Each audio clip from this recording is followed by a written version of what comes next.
Hello and welcome to day 83 of 365 days towards racial change. My name is Tomlins Nyback.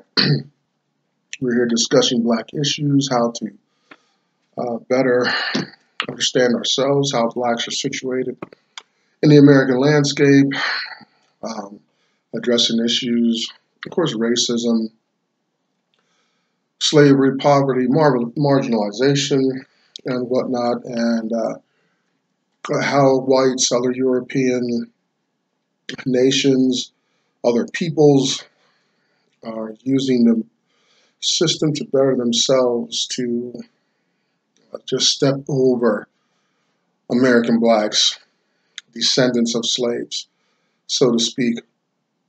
Some of the thoughts that are coming about in this year-long project is one, the first part has two veins running through it. And the first vein is the Black idea of marginalization, vulnerability, slavery, putting other groups ahead of Blacks. Is that a conditioned phenomenon in the Black community? The second vein is very much like it. Does the white idea of privilege, empowerment, expectation of favor prevail? And is that being passed along generation to generation?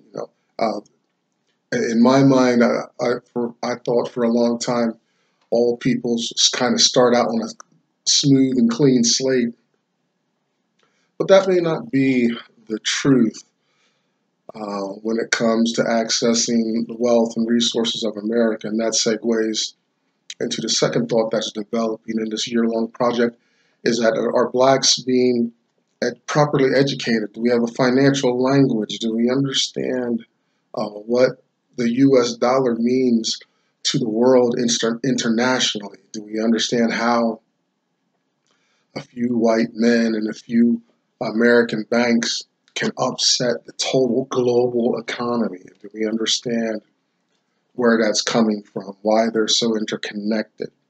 Do we understand the motivation for some of the wars and conflicts, for some of the threats?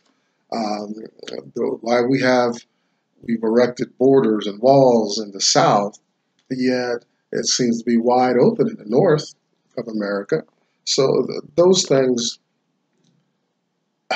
understanding those things and being educated is very important, so that we can be more sensitive on where we're putting our dollars. We're overwhelmed by a system that is controlled by everyone but Blacks.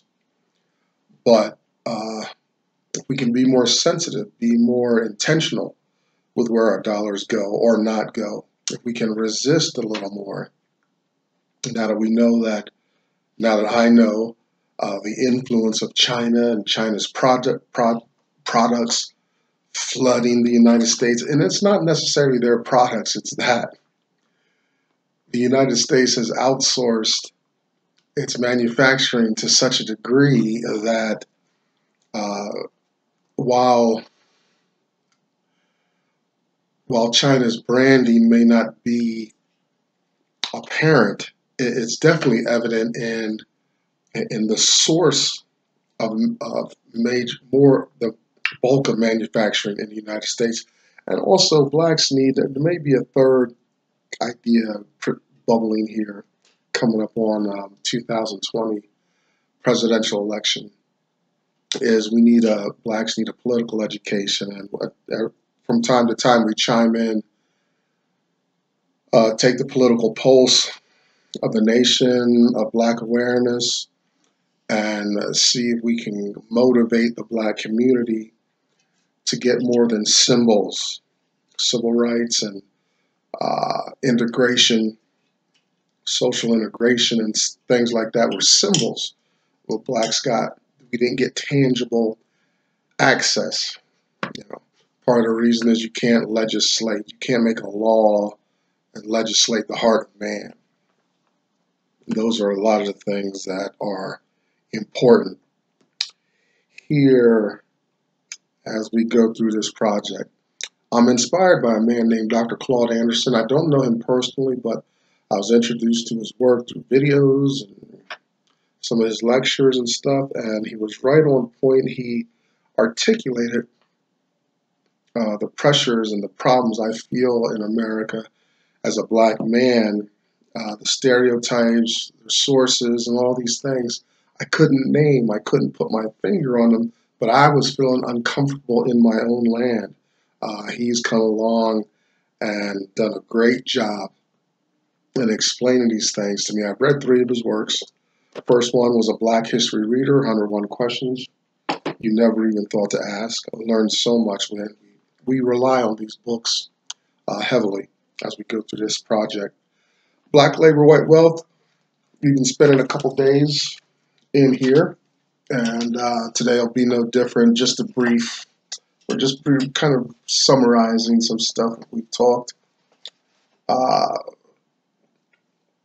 pretty precisely about a whole lot of objects, and let's try to digest some of that. So I'm just taking a couple days to hint, and later on, in a couple days after this month ends, hopefully I will have done some more research on a series of the Founding Fathers, framers of the Constitution, things like that, breaking away kind of from Dr. Anderson's work. But it's important to know this. We'll talk about this in today's lecture, but we got to know and understand it about how intentional these designs against black people in America are. We didn't accidentally, because we weren't accidentally slaves. We weren't accidentally marginalized. We weren't accidentally Jim Crow. These are documented. These are conversations behind closed doors among very powerful white people to keep us in this way. And unless we are realistic about the attitude, about the foundation of America, we're going to always be in fairy tale land and be nothing. We'll never rise above the entertainment sector. Blacks who have different gifts and talents aren't going to be taken seriously unless they're entertaining, talk show hosting, commercializing, being an outstanding athletes, all valid things, but that seems to be the only things blacks are good for, to rise up in the system and to sequester some wealth and resources of America. I'm digressing a little. Let's get back to the introduction. Third book I read was Dr. Anderson's National Plan to Empower Black America, Powernomics. You can find him on YouTube, of course, powernomics.com, and the Heritage Institute in Washington, D.C. He's not a hard man to find, and he's still touring and getting around. Behind me, you see the hashtag #US2, us black women having their conversations there. There is a difference in men and women on some issues, and last I checked, is mostly black women hanging out there. Black Enough, BLAGGENUF, is another good space for blacks in general. It's kind of a black Facebook. I got to admit, I don't go to any of these places much. I'm not a big internet guy. I don't like to camp out on the internet. I've got a lot of other interests beside that. Let's see. So today, day 83, and we're still, just taking a breezer. I have been paying attention, and we're in our holy time with Easter or Resurrection Day coming up, or whatever direction you go with that. I know a lot of religious holidays converge around spring. Very natural, it's spring, new life, rising, bubbling up. Uh, we can the weather stays better, it's warmer, we can dress less, get around, we're not hindered by snow anomalies as much and stuff like that. It's warming up, spring is in the air, flowers, um, a very traditional time for Christians, especially, so, a lot of that's going on, but I hadn't even paid attention. I saw Ash Wednesday, I saw some of our politicians and news people like CNN. The guy on CNN, he had a big ash on his head. He wore his ash on Wednesday. I was like, go, brother. This big head on the CNN, he's got this big ash on there. That priest really used the thumb on that. I think they used the thumb anyway. I'm not Catholic, but he had a big old. But he's honoring, he's being true to himself, his nature. So you got to respect that. So I'm not like laughing at it. I'm like, yeah, I see. That's the thing, us black folks got skin color, but that's misunderstood in a whole lot of ways. It's not like one day out of the year we pull out black skin color, and no, we're always black. So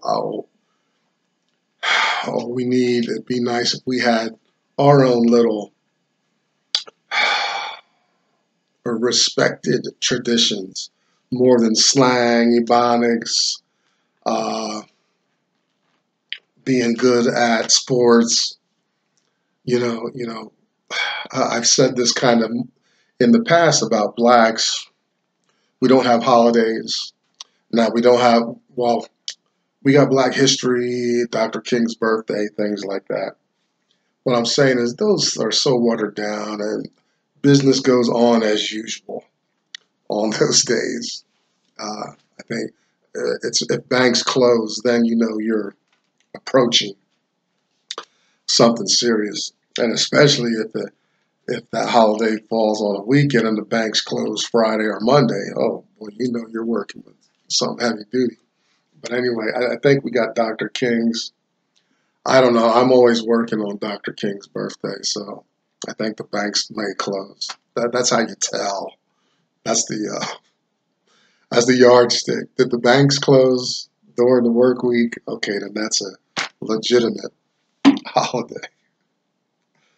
All right, so blacks need, it would be nice if we could come together. Oh, what was Kwanzaa? Kwanzaa. We have all these tired efforts at uh, getting something to stick. Kwanzaa's a mistake for the black American that's a descendant from slaves. Remember, slavery, that gap, that the 200-300 years, 400 years of slavery, American slavery, was enough to extract, to move away from any African connections. Families were dispersed, women were raped, men castrated, or religion taken away, conditioning, mental, physical, all this stuff over hundreds of years. There's not much Africa left in the American-born descendant of slave black American. So when a black American descended from slaves tries to wear the kufis and the kente cloth and all this stuff, it's a big mistake. It's a nice try to connect with some people, but we're not that part. See, American slavery created a whole new nation we're not going to talk about it today, but Dr. Anderson talks about that. We are a unique people on the earth, conditioned and created by European white oppression and slavery. You know, we don't have a whole lot of connection with Africa anymore. But having said that, back to expressions, celebrations of blackness. It's always watered down, lazy, and a futile attempt because, in my opinion, maybe I could do some research, but in my opinion, because we find our American history of slavery so pejorative, something to run away from, you know, because of that dynamic. You know, we don't have a powerful celebration, a flag, a banner, a tradition.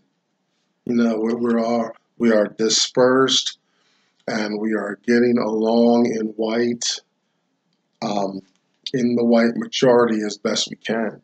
But we don't have a collective parade, a celebration. We no, like we have the 4th of July. You know, that was a day of commitment. I got to give the white founding fathers and all that. You got to give them some props. They made that commitment. They stuck to it. So we have fireworks, parades, and stuff like that. You know, but one problem with American slavery emancipation is that there were multiple emancipations. Nothing was stuck to, and it was because the foundational ground of Black Americans descended from slavery's lethargic attitude toward being more assertive and aggressive on this thing, barring the 60s. The 60s was a good step, but what we slid away from our major purpose. Back on point, though, is that we keep trying to breach the white man's world, and and we persist until he lets us in, till he gives us permission, till he says it's okay, and we come under in that environment, under a probation, so to speak, and we're kept non-threatening, and we're kept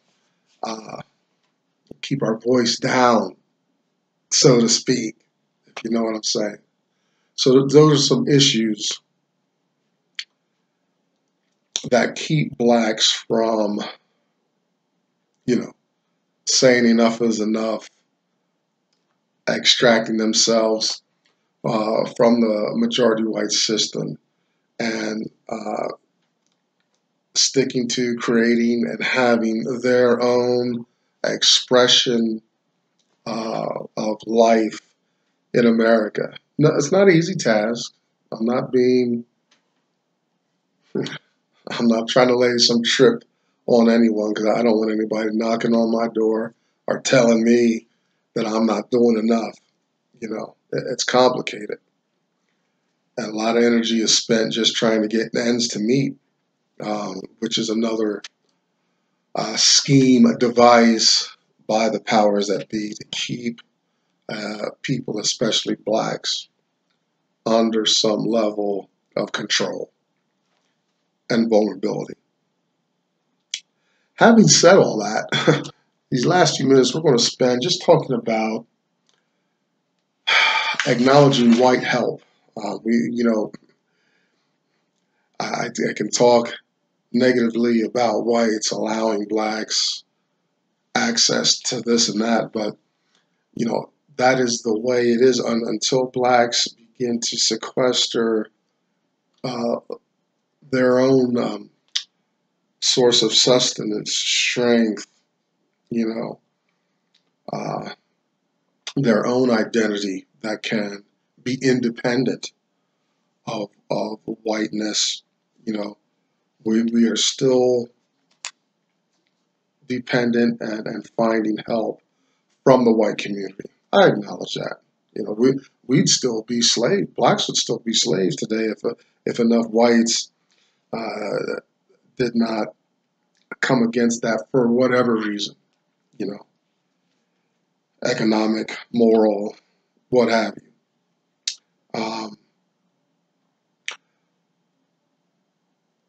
But we can still take a honest, sober look at what some of these devices are. Now that I've been on the earth for a few decades, you know, I'm out of elementary school where they told me the pilgrims fled for religious this, and we separated from this nation to get to have freedoms, you know, expression and stuff. It's all come now that I'm awake. I know that's the dollar, you know, and that's, you know, once blacks see if we can control that and really make that come to a point, then we can be taken seriously. Asians, Hispanics, Arabs, they know how to come together in their communities, circulate dollars within. You know, but blacks, we still do the same slave dynamic where we go out into the fields, bring in the harvest, give it up to some white power. It's that way. We're doing it today at the majority of us, me included, and it's going to be a hard nut to crack. So, you know, Dr. Anderson gives us those, he, you know, tells us to embrace those models, white, Hispanic, Arab, Asians, you know, how they're exclusive in their businesses and whatnot. Blacks aren't, you know.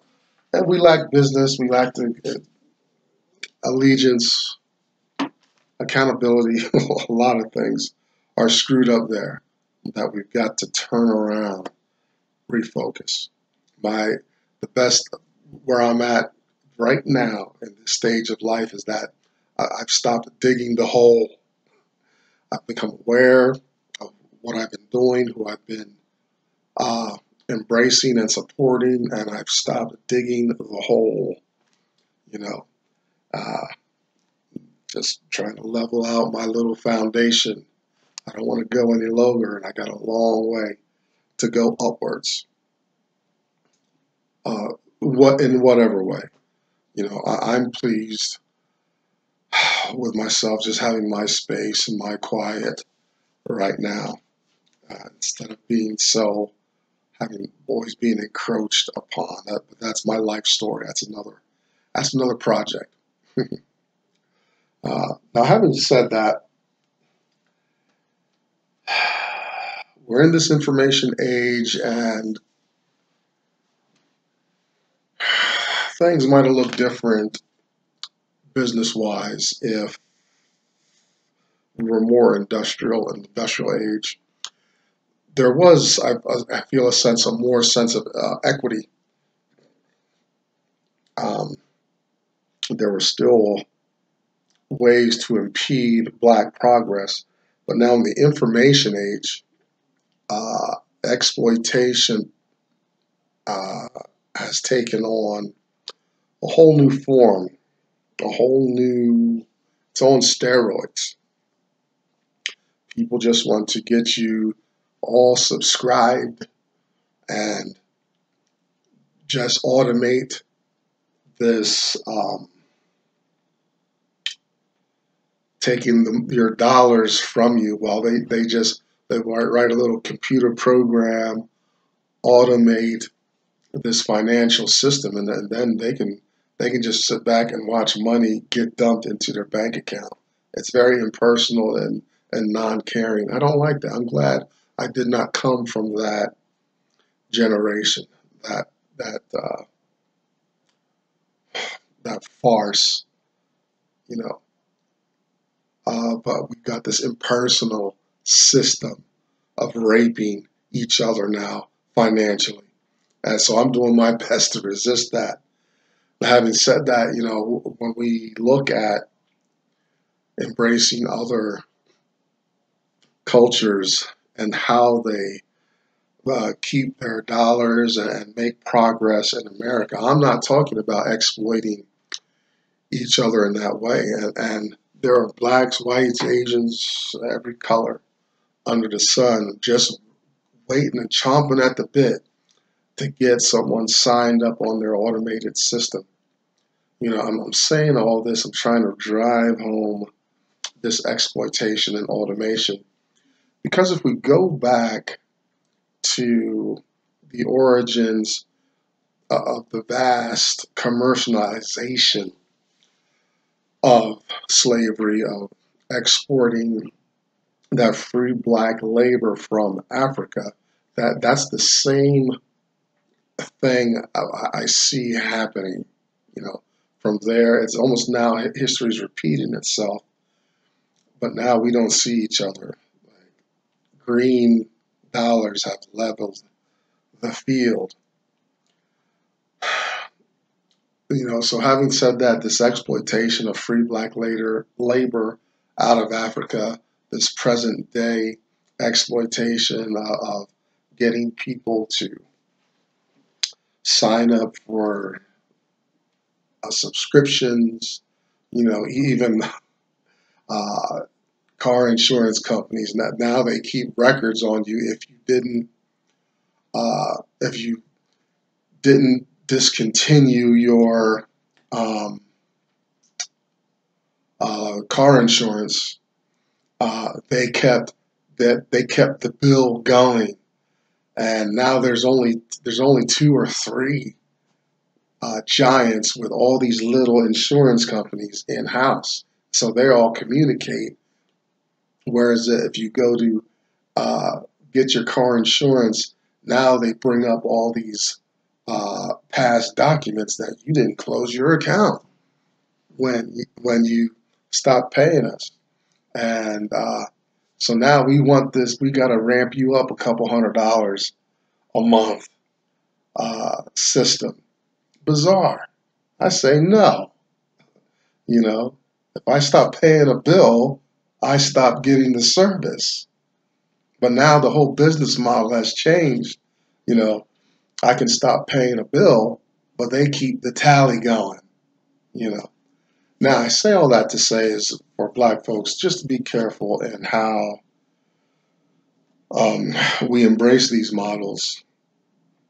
I'm for the grassroots exclusivity, but watch out for the wholesale exploitation of another human being. We don't want to be like the framers and signers of the Declaration of Independence, who thumb their noses at the monarchy across the ocean, and then once they sequestered their freedom and their land and their free labor, they turned around and oppressed a whole group of people and marginalized them, abusing them, raping, castrating, breaking up families, burning alive, hanging, lynching, engaging in exploitative imprisonment and all kinds of stuff. We walk a fine line as we emerge from this. But knowledge is the key first, and I hope, hopefully, you resist the need and desire to exploit another human being. I'm not for that. I don't feel right about that. Yeah, I know plenty of blacks who are like perfectly fine with that. So maybe I rambled a little bit. We're at the bottom of our time here. But go and make your own assessment. But we're just trying to get to the facts here. So when we do make a move, that we're doing it with understanding and realization of how things are really working here in America. I'm Tomlin's Nyback, day 83 of 365 days toward racial change. Come see us again. I'll see you tomorrow.